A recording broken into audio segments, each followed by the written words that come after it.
জামাতের আমির আবারও ক্ষমা চাইলেন দেশবাসীর কাছে। আমরা জানি ইতিমধ্যে তিনি বেশ কয়েকবার কিন্তু এই ক্ষমা চেয়েছেন। তিনি বলেছেন অতীতে যে ভুলভাল হয়েছে তার জন্য নিঃস্বার্থভাবে সবাই যেন ক্ষমা করে দেন, এমনটাই তিনি আবারও উল্লেখ করেছেন। অতীতের ভুলভাল নিঃস্বার্থ ক্ষমা চেয়ে বাংলাদেশ জামাতের আমির ডক্টর শফিকুর রহমান বুধবার যুক্তরাষ্ট্রের নিউ ইয়র্কে সাংবাদিকদের সাথে মতবিনিময় সভায় তিনি এ কথাটা বলেন।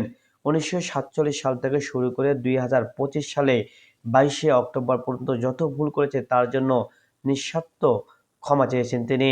ডক্টর শফিকুর রহমান বলেন, ৪৭ থেকে আজকের দিন পর্যন্ত তারা যে কাজগুলো করেছে, হয়তো ভুল করেছে, তার জন্য বিনা শর্তে তাদের কাছে ক্ষমা চান।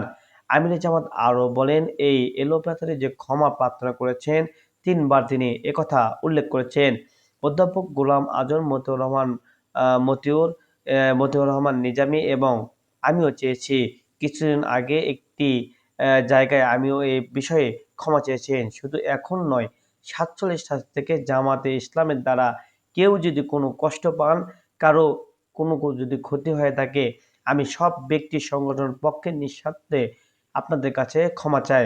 আপনারা আমাদেরকে ক্ষমা করে দেবেন। তিনি আরও বলেন, আমরা ভুল করি নাই, বলবো কিভাবে? আমাদের ১০০টার মধ্যে ৯৯টা সিদ্ধান্ত সঠিক, একটা ও ব্যাঠিক হতে পারে। এই ব্যাঠিক একটা সিদ্ধান্তের জন্য জাতির ক্ষতি হতে পারে।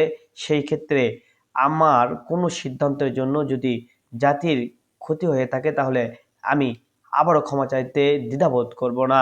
নির্বাচন নিয়ে তিনি বলেন, জাতীয় সংসদ নির্বাচনের আগে পিআর পদ্ধতি ইস্যুতে গণভোট ইতিমধ্যে অনুষ্ঠিত হতে যাচ্ছে। ফেব্রুয়ারিতে রোজার আগে নির্বাচন নিয়ে কোনো অনিশ্চয়তা নেই।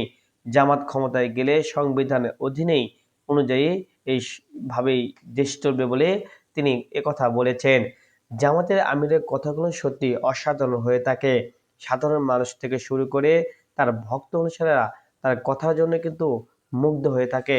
আমরা দেখেছি শেখ হাসিনা সরকার চলে যাওয়ার পর থেকে তিনি যেভাবে কথা বলে আসছেন এবং সাধারণ মানুষদের কথা ভেবে যেসব কথা বলেন, তার কথায় অনেকে মুগ্ধ হয়েছেন।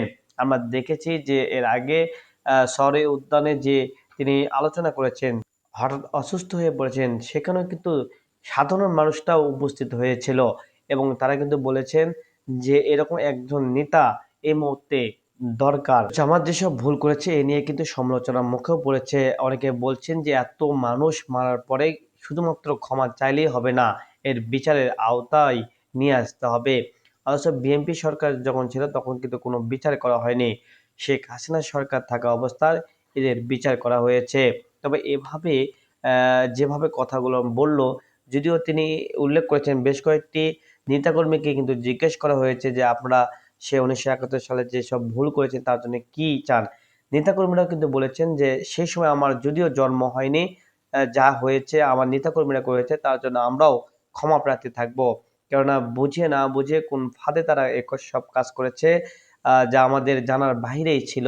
তার জন্য কিন্তু সবাই ক্ষমার আওতায় থাকবে, এমনটাই কিন্তু তিনিও প্রত্যাশা করেছেন। তবে জামাত কি পারবে এই ৭১ সাল থেকে যেসব তাদেরকে পদবি দেওয়া হয়েছে পাকিস্তানি এ থেকে বেরিয়ে আসতে, তা দেখার জন্য। এবং এই ভোট ইতিমধ্যেই কিন্তু আমরা দেখেছি জাকসুতে মানে ভূমিধস তাদের জয় হয়েছে, যা নিয়ে মানুষের আলোচনায় আসছে।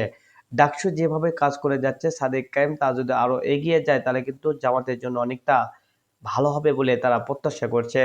যেহেতু জামাতের একটি অংশ কিন্তু এই শিবির, আর এই শিবিরের প্যানেল থেকে যেভাবে কাজ করে যাচ্ছে, তাতে জানান দেয় যে আগামী সংসদ নির্বাচনে কিন্তু জামাতের একটা ভালো পথ তৈরি হবে।